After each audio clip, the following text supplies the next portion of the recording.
Secara fitrah, agama apapun yang ada di muka bumi ini niscaya mengajarkan kebaikan dan cinta kasih kepada seluruh alam.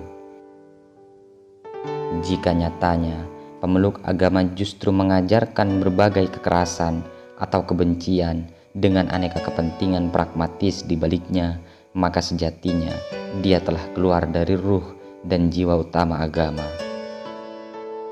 Peran agama untuk menyatukan sesama menjadi hilang. Dalam konteks inilah, ketika berada dalam genggaman orang-orang yang salah dan memiliki kepentingan pragmatis, agama yang semestinya mengusung nilai positif mendadak menjadi alat yang membahayakan bagi sesama. Telah banyak peristiwa yang menjadi bukti sahihnya, bisa berupa tindak kekerasan, persekusi, bahkan teror. Melihat fakta kekerasan, perang, pertikaian, saling membunuh, dan aneka teror yang merajalela yang seringkali dilatar belakangi oleh sentimen beragama. Pangkal kebusukan dan kerusakan agama itu ada 5. Yang pertama, kala pemeluk agama mengklaim kebenaran agamanya sebagai satu-satunya dan yang mutlak, yang lain dinilai salah dan karenanya patut dienyahkan dari muka bumi. Memang benar, penganut agama sudah semestinya meyakini agama atau keyakinannya sebagai yang terbaik, namun tidak semestinya serta-merta menutup potensi kebenaran yang ada pada pihak lain. Yang kedua, munculnya fanatisme buta para pemeluk agama.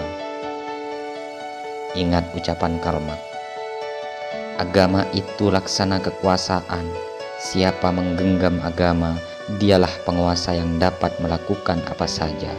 Fanatisme ini akan menghadirkan sikap merasa benar sendiri dengan potensi menyalahkan pihak lain yang berbeda. Fanatisme juga akan melahirkan gaya keberagamaan seperti kacamata kuda, hitam putih, dan tegak lurus. Ujungnya persekusi atau kekerasan pada pihak lain akan dilakukan untuk memenangkan fanatismenya. Yang ketiga, pemeluk agama mulai gandrung merindukan zaman ideal atau the golden age. Tak cukup hanya merindukan, mereka pun bertekad mengusung zaman itu ke masa kini, termasuk dengan segala cara. Padahal diketahui setiap zaman senantiasa ada konteks dan sejarahnya sendiri-sendiri. Tidak semestinya sejarah masa lalu yang beda ruang lingkupnya dipaksa diterapkan untuk konteks hari ini yang sudah demikian berbeda dalam segala sisinya. Ini juga potensi melabrak tatanan modern hanya karena untuk memenangkan imajinasi masa lampaunya.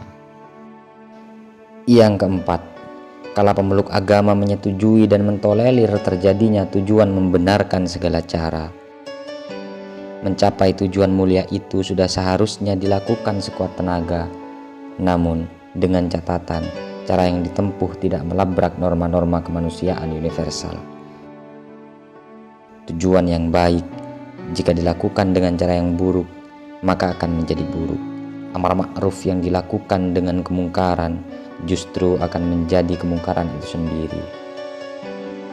Karena itu, tegakkanlah nilai-nilai agama dengan keluhuran dan kemuliaan, bukan dengan membenarkan segala cara. Dan yang kelima, bila perang suci diteriakkan, sejatinya tidak ada perang yang suci. Perang selalu kotor dan penuh intrik, dendam, kebencian, dan amarah.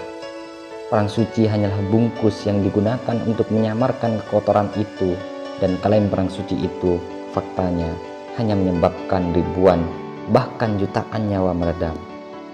Darah bertumpahan di mana-mana. Tak jarang mereka yang tak berdosa turut menjadi korban. Perang salib menjadi salah satu contoh terbaik. Dalam konteks modern, teriakan perang suci semestinya dihindari guna mewujudkan fitrah damai beragama.